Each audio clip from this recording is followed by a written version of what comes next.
Halo semua, perkenalkan, saya Ince Imelda Simamora, Guru Penggerak Angkatan 4, SMP Negeri 1 Dolok Sanggul, Kabupaten Humbang Hasundutan. Di sini saya akan berbagi praktik baik yang saya lakukan di sekolah saya. Nah, praktik baik yang saya lakukan di sekolah saya beri judul Kertas Menjadi Receh Menuju Dolar. Nah, praktik baik yang saya lakukan, saya akan memperkenalkan diri saya dan tempat saya mengajar. Saya, Ince Imelda Simamora SPD, adalah seorang guru mata pelajaran IPA di SMP Negeri 1 Dolok Sanggul, Kabupaten Humbang Hasundutan, yang merupakan salah satu kota dingin di Sumatera Utara. Saya mengikuti pendidikan guru penggerak di bulan Oktober tahun 2021 dan lulus bulan November tahun 2022. Kenapa sangat lama? Ya, karena di Angkatan 4 terbentuk Balai Besar Guru Penggerak di setiap provinsi sehingga ada penundaan kegiatan pendidikan guru penggerak selama beberapa waktu. Menjadi guru penggerak, ngeri-ngeri sedap guys. Kenapa? Ngeri saat kita mau yang pertama itu adalah pretest dan post-test. Takut nilai pretest lebih tinggi dibandingkan post-test.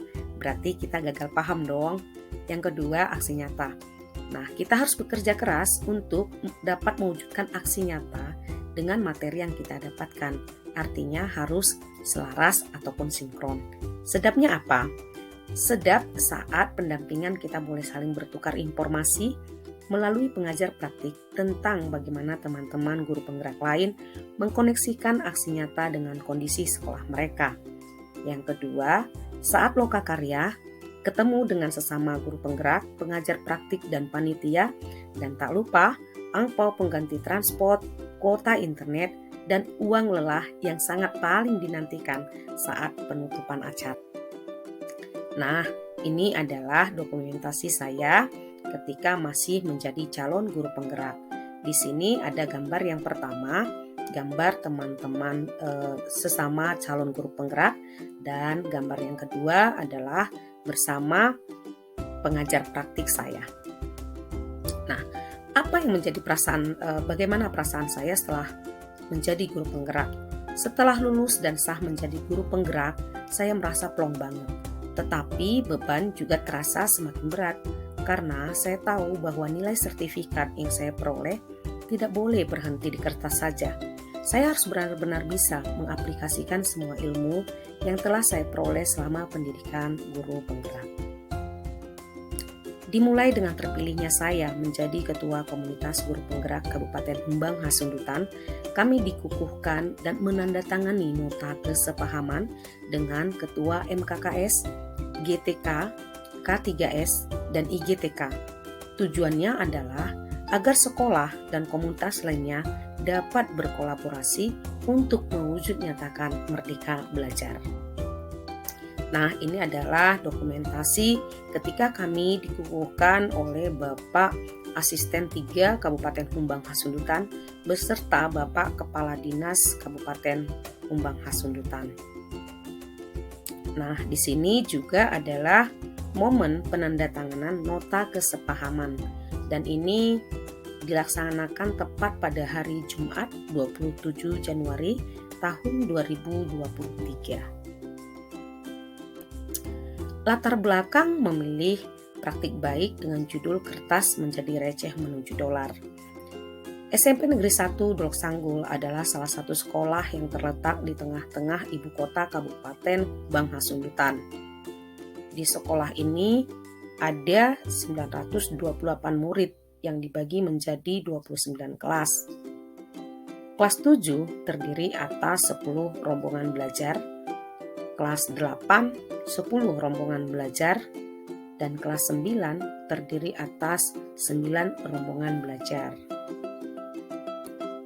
Nah, di sekolah ini juga ada guru berjumlah 58 orang, tata usaha 6 orang, dan penjaga perpustakaan 2 orang. Populasi manusia yang begitu banyak pastinya juga menghasilkan sampah yang banyak. Beberapa kebijakan sekolah dibuat untuk mengendalikan sampah. Di antaranya, 1.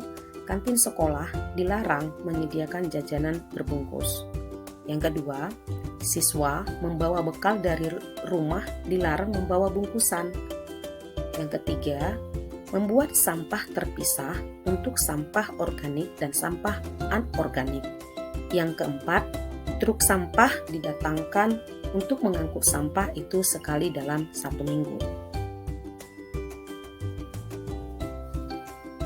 Ternyata, kebijakan sekolah ini tidak mendapatkan hasil yang maksimal. Banyak murid yang membuang sampah sekehendaknya saja. Melihat hal inilah, saya mulai berpikir bagaimana jika hanya sampah kertas saja yang dipisahkan dari sampah lainnya. Karena sampah utama yang ada di sekolah adalah kertas. Saya menyampaikan ide ini kepada kepala sekolah. Beliau setuju. Saya langsung mengeksekusi dengan memanggil ketua kelas agar menyediakan karton bekas di setiap kelas. Fungsi karton ini adalah menampung kertas bekas dengan membuangnya tanpa meremas, artinya tetap seperti kondisi semula, walaupun kenyataannya masih banyak anak-anak yang masih meremas kertas tersebut. Nah, ini adalah dokumentasi dari setiap kelas. Di situ ada tempat-tempat sampah yang terpisah antara sampah plastik dan kertas.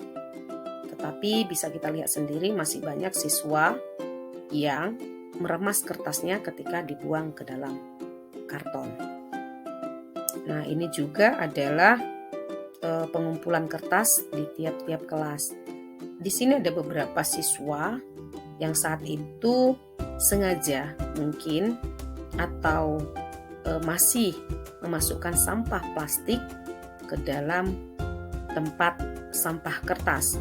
Jadi ketika hal itu terlihat oleh temannya, mereka melaporkan dan saya meminta siswa tersebut memisahkan sampah yang dimasukkan ke dalam tempat sampah kertas itu untuk dipisah kembali. Jadi kita tetap memberikan pencerahan kepada murid bahwa sampah kertas benar-benar harus dipisahkan dari sampah lainnya. Nah, setiap 1 kali seminggu, sampah kertas ini disatukan ke satu tempat. Ada satu ruangan khusus untuk menampung sampah kertas tersebut dan dimasukkan ke dalam guni. Agar terlaksana dengan baik dan bertanggung jawab, saya memilih 1 orang setiap kelas yang bukan ketua kelas untuk melaksanakan tugas ini. Dengan alasan tanggung jawab ketua kelas sudah sangat banyak. Nah, di sini kita melihat gambar-gambar dari siswa yang melakukan tugasnya ketika mereka mengambil dari setiap kelas dan menghantarkannya ke ruangan yang sudah kita tunjuk, tempat pengumpulan akhir dari kertas-kertas tersebut mereka masukkan ke dalam goni. Nah, bagaimana ekspektasi versus kenyataan dari praktik baik yang saya lakukan? Ekspektasi saya praktik baik ini berjalan dengan tertib, lancar dan menghasilkan. Dan kenyataannya sangat sinkron dengan ekspektasi saya, di mana kenyataannya juga berjalan dengan tertib, lancar dan menghasilkan. Nah, kenapa saya katakan menghasilkan? Di sini saya sudah menghubungi yang bisa menampung sampah kertas dari sekolah saya. Nah, setelah saya hubungi, mereka bisa datang menjemput, maka sampah-sampah yang sudah dimasukkan ke dalam guni itu ditimbang. Nah, saya merasa kolaborasi dari semua anak didik saya beserta siswa yang saya unjuk dari tiap kelas itu memang menghasilkan kolaborasi yang cukup baik. Nah, setelah terjadi penimbangan, sampah itu diikat di dalam goni, dan jika masih ada sampah-sampah plastik yang mungkin secara tidak sengaja masuk ke dalam goni, itu dipisahkan kembali. Setelah itu diangkut ke mobil, tepatnya setelah penimbangan, diangkut ke mobil. Nah, di sini sampah-sampah itu juga ada yang dipisahkan. Jika dia karton ini didapat ketika sekolah membeli kertas HVS itu dalam jumlah yang banyak, jadi akan ada dimasukkan karton-karton.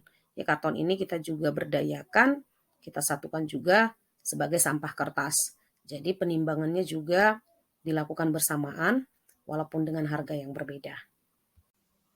Nah, di sini ada transaksi antara yang menjual sampah kertas dengan siswa yang menerima bagaimana hasil dari pengumpulan sampah kertas yang mereka buang selama ini ternyata bisa menghasilkan cuan.